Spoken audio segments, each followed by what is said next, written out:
তোমার জীবন একটি গল্প। এই গল্পের লেখক আর কেউ নয়, তুমি নিজেই।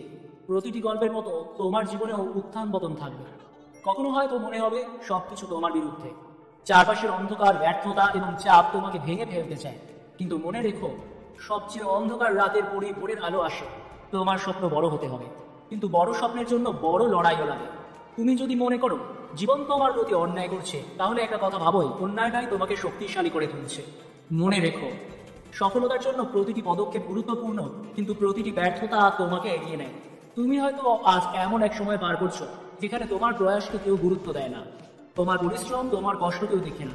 কিন্তু একদিন এই কষ্টই তোমার গল্পের সবচেয়ে উজ্জ্বল অধ্যায় হয়ে উঠবে।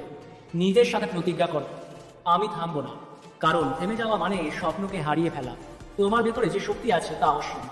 তুমি হয়তো সেটা এখন দেখতে পাচ্ছ না, কিন্তু প্রতিদিনের ছোট ছোট প্রচেষ্টা একদিন পাহাড়কে সরিয়ে দিতে পারে। একটি কথা মনে রেখো, সফলতা পেতে হলে তোমাকে আজ এমন কিছু করতে হবে যা অন্যরা করতে ভয় পায়। তুমি যদি আজ অলসতাকে হারাতে পারো, যদি প্রতিদিন একটু একটু করে নিজের উন্নতি করতে পারো, তাহলে কাল তুমি এমন জায়গায় পৌঁছাবে যেখানে অন্যরা শুধু স্বপ্ন দেখে।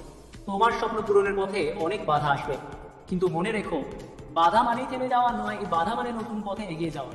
তুমি হয়তো পড়ে যাবে, কিন্তু আবার উঠে দাঁড়ানোর সাহস রাখো। কারণ সফলতা কোনো জাদু নয়, এটা সেই মানুষদের জন্য যারা কখনো হাল ছাড়ে না। তোমার জীবন একটি খালি পৃষ্ঠা।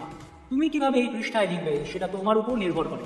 তুমি যদি ব্যর্থ হও, সেটা তোমার দোষ নয়, কিন্তু তুমি যদি চেষ্টা না করো, তাহলে সেটা তোমার দোষ। আজ শুরু করো, আজ তোমার স্বপ্নের প্রথম দিন। আজকেই তোমার জীবনের গল্পের সবচেয়ে গুরুত্বপূর্ণ অধ্যায় লেখা শুরু করো। মনে রেখো, তুমি পারবে, কারণ তোমার ভেতরে সেই শক্তি আছে যা ইতিহাস গড়তে পারে। তুমি আজ যেখানে দাঁড়িয়ে আছো, সেটাই তোমার যাত্রার শুরু।